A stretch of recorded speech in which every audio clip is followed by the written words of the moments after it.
Hey guys, welcome back. So today I wanted to talk to you guys about the items that I personally think are still worth considering purchasing from Chanel and Louis Vuitton even after their crazy price increases. Especially Chanel had really big jumps in their prices. There are already so many videos on the subject, so I'm not going to go through all the nitty-gritty details of it because I'm sure you all know about these price increases and how big the jumps were already. So I wanted to add a little bit of a twist on the subject and actually talk about items that I still consider purchasing even at the current prices. So before we get into that, let me just really quickly share my thoughts on these price increases at this point in time when the whole world is going through a major pandemic. I agree with a lot of people. I don't think the timing was all that appropriate or very sensitive, but then again, maybe timing isn't even relevant because these are luxury goods and they're not necessities, so no one is really needing to buy them. In terms of why they did this at this point in time, I don't think any of us will really know for sure. We can only speculate. Whatever the reason for the price increase is, it is what it is, and I am sure these brands know exactly what they're doing, so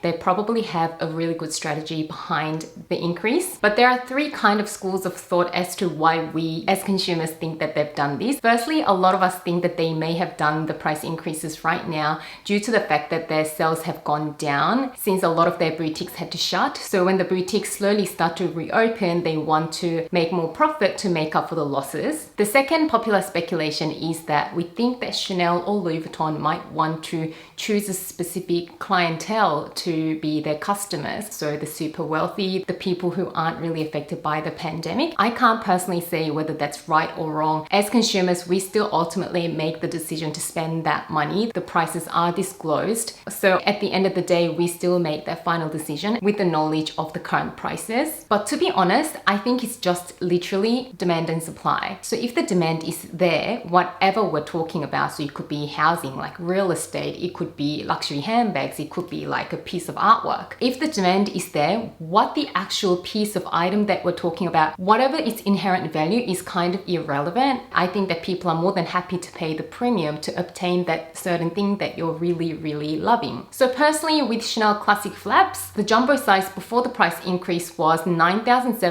Australian dollars. When I purchased mine, I purchased it for around 7,000 Australian dollars about 5 years ago. And right now, after the price increase, it is over 11,000 Australian dollars. Now, it was never really okay to spend $7,000 or $9,000 on a handbag. So $11,000. If the customer sees it as that it is worth it, then they'll make the decision to buy it. And in saying that, I also wanted to address the point that everyone has been saying, I'd rather buy an Hermes Birkin or a Kelly over the Chanel Classic Flaps because the prices are so similar now. But as you guys know, you do need a purchase history, or you just need to get really lucky in Paris. Yes, you can get a Birkin or a Kelly without a purchase history over there, but it is really, really competitive. So if we're just talking about getting a Birkin or a Kelly from your local boutique, you do often need a purchase history. And I speculate that in the future, maybe it will be even more competitive to be able to be offered a Birkin or a Kelly from your sales associate from your local boutique, because a lot more people will be interested in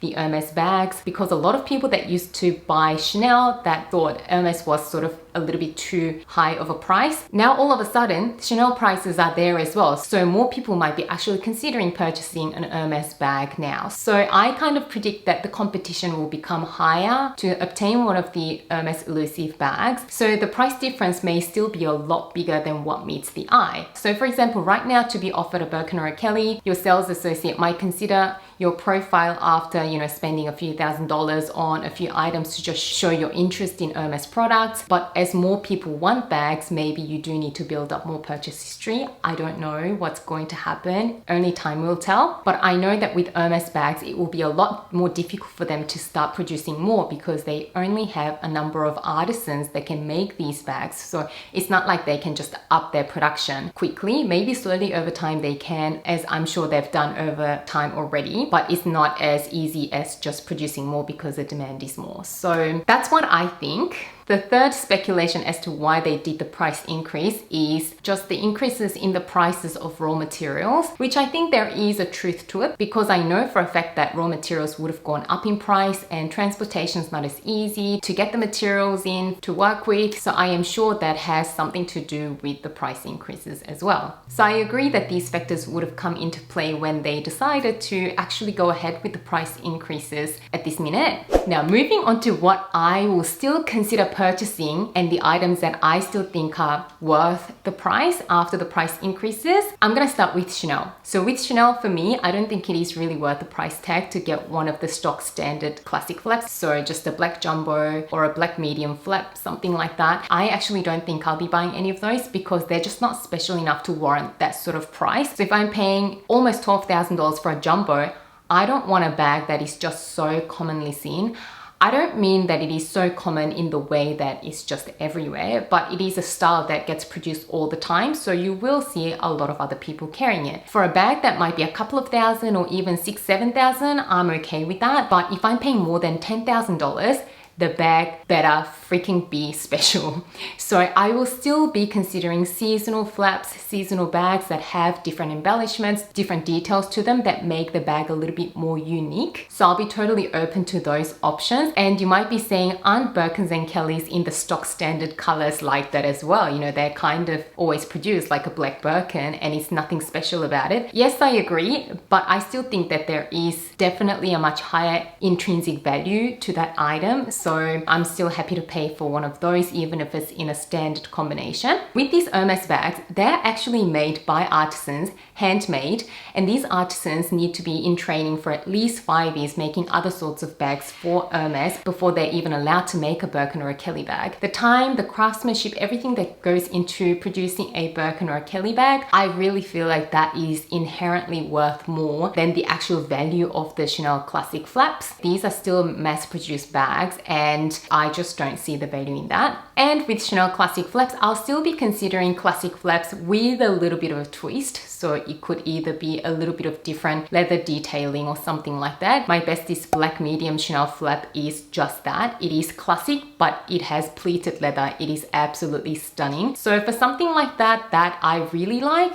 I'm still going to consider purchasing. Out of the more sort of permanent styles, I still think that the mini is reasonable. I know after the price increase, the square mini is over 5,000 Australian dollars. The rectangular style is over 6,000 Australian dollars. But now, the next size up, which is a small double flap, classic flap, which looks very similar to the rectangular mini, that one is over 9,000 Australian dollars. So I'm not saying that buying a mini bag for 5,000 to 6,000 Australian dollars is a good price, but if you still want something that has the classic Chanel flap look, but you don't want to pay close to $10,000 for it, then the minis I think still have enough of classic features to give you that sort of feel. So even after the price increase, if you haven't got a Chanel classic flap and if you really want one, I think especially in the rectangular because it looks so classic, I still personally think that that is worth it. And of course, I'm still probably going to shop their other categories of items like their shoes. I mean, their shoes are reasonably priced considering that they are designer shoes and they do have some beautiful classic styles, and I will definitely still be shopping their shoes. So that is what I'm gonna do with Chanel. So still probably gonna be shopping at Chanel. Moving on to Louis Vuitton.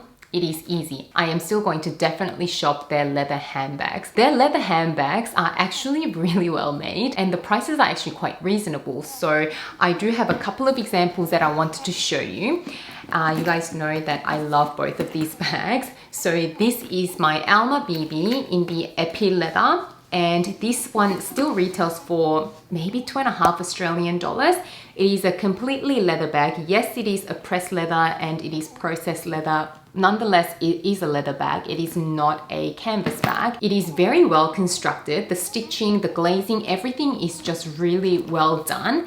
And the interior is very, very soft and plush and luxurious as well with that microfiber lining in there. So I still really love Louis Vuitton's entry-level leather bags. I think they're really well priced for the quality that you get. And this bag, mind you, is about 4 years old and it still looks brand new and it's one of my favorite go-to summer bags. And you guys know that I recently picked up my Capucines bag in the size BB color Gallet.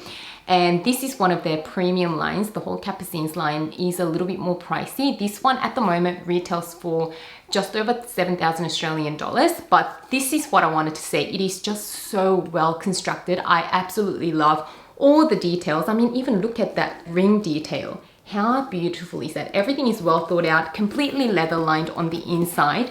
It looks so classic. And what I wanted to show you is a comparison between that and a Chanel Classic Flap. Yes, the Chanel Classic Flap is a very beautifully crafted bag, but this Chanel Classic Flap right now will retail for over $10,000 versus $7,000 for the Capucines. I actually think that I'll go for the Capucines bag anytime over the Chanel Classic Flap. I just think that the Capucines has a much more presence, although it is a different sort of style, so you can't really compare them. But what I'm trying to point out is that Louis Vuitton's leather pieces are still really well priced, although they are pricey. And of course, I absolutely love their travel accessories like the pouches and anything travel with monogram. I still think that they are worth it. In my collection, I think I have enough and I don't have any sort of on my wish list anymore, but their Nice BB, their toiletry pouches, although they had massive price jumps compared to a few years ago, I still think that they are so worth it because that is Louis Vuitton's heritage, the travel pieces. So I definitely think that their canvas travel pieces are still really worth it, and if I come across something that I really love,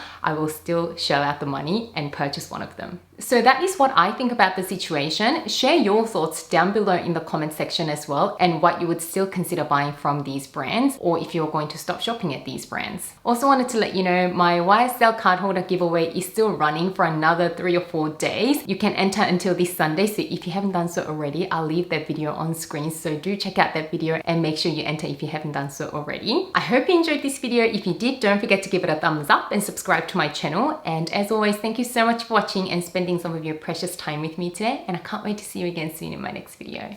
Bye guys!